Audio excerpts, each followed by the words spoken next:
Hello guys, welcome to Go for Agriculture. Today we will be studying about factors affecting crop production. The first of all we will discuss about what is crop production.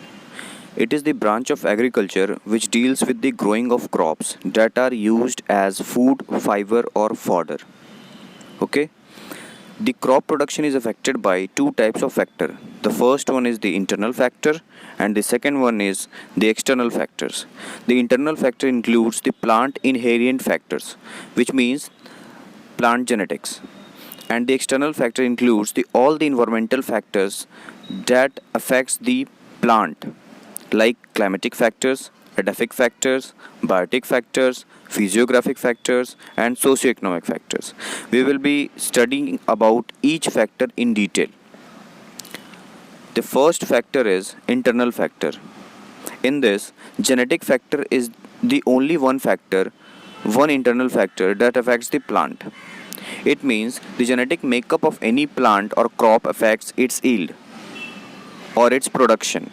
It includes high yielding ability, early maturity, resistance to lodging, drought, flood and salinity tolerance, tolerance to insect pests and diseases, and chemical composition of grains. Chemical composition of grains means oil content, its protein content, and the last one is quality of grains and straw.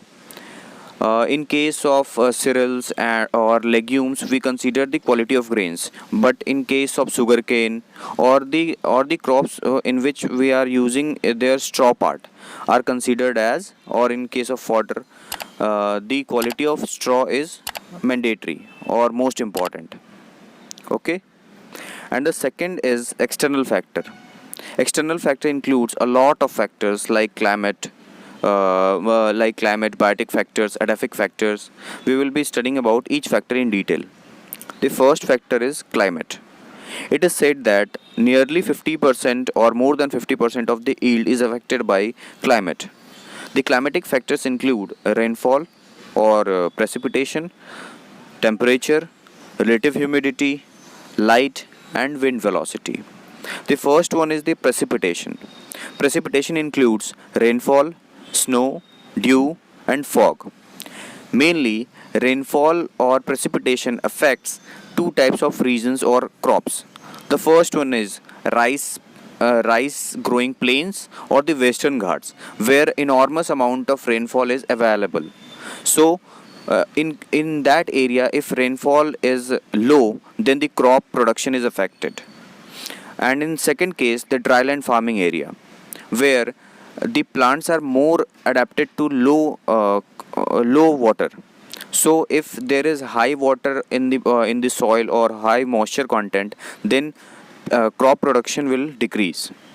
The second factor is temperature. The temperature means intensity of heat energy. The optimum range for the most of the agricultural crop or plant is 15 degree to 40 degree centigrade.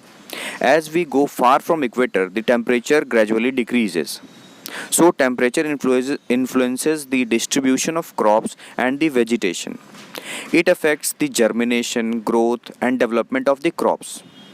Some chemicals are released at optimum temperature. The diffusion rate of gases in the plant is also affected by the temperature. The solubility of different substances like hormones or different solutes in the body of plant is regulated by the temperature itself. So temperature is the main or the very important factor, external factor, that regulates the crop or affects the crop production.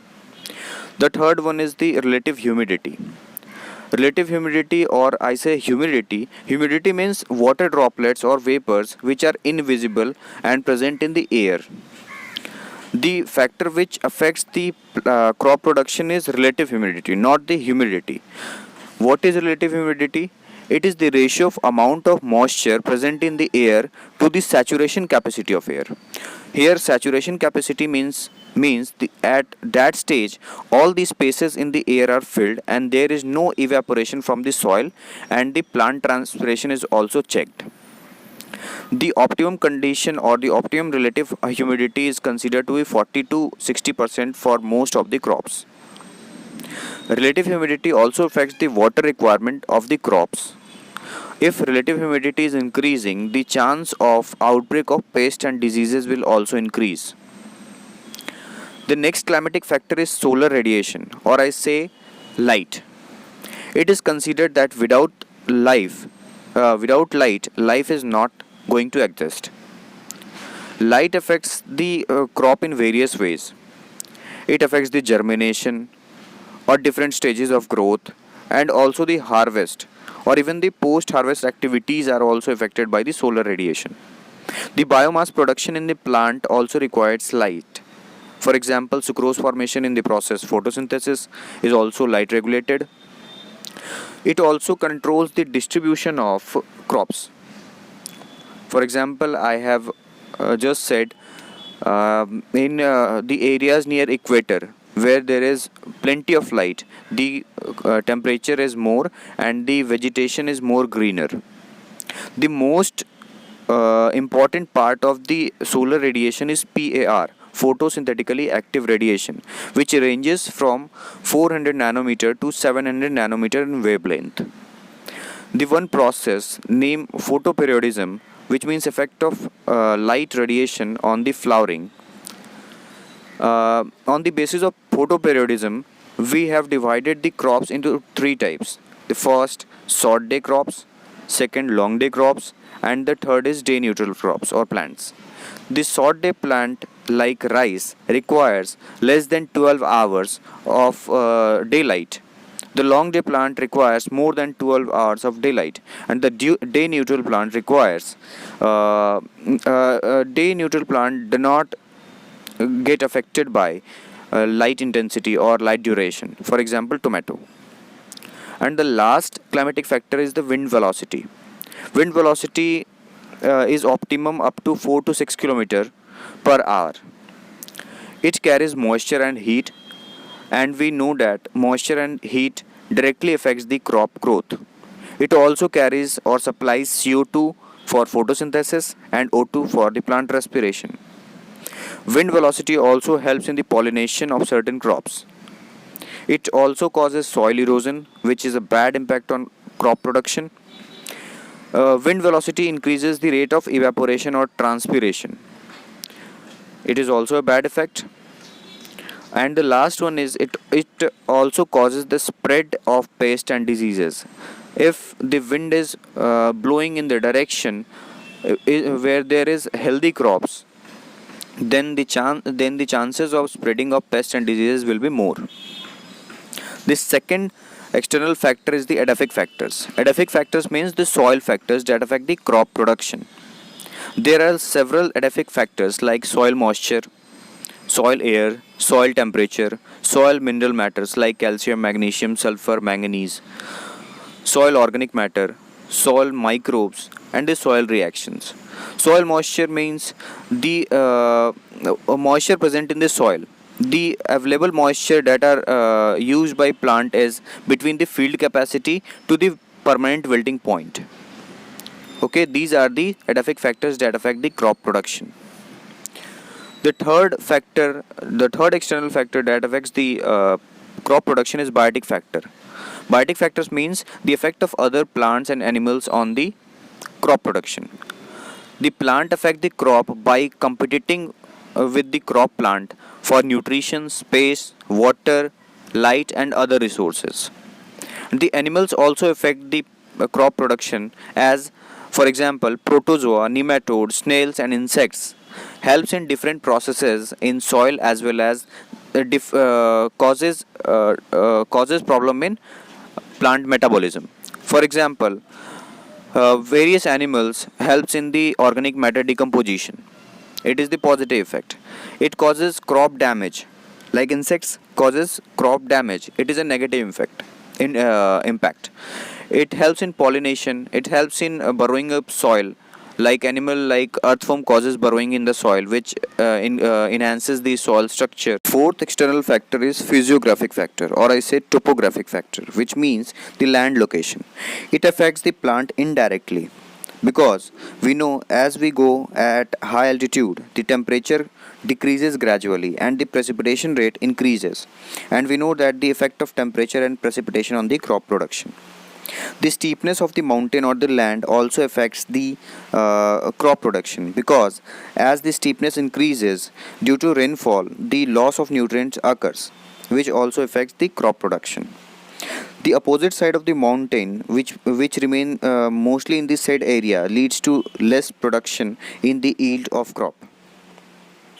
Okay, and the last factor is socio-economic factor, which means the effect of society and the economy on the development or the enhancement of crop production.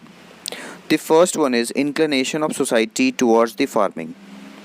The society, if let's consider two types of society, society A and society.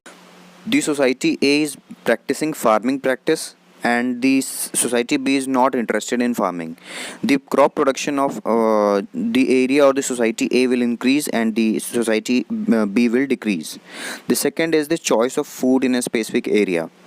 For example, if you consider the areas of West Bengal or the eastern part of the Bihar, the most of the people are rice loving.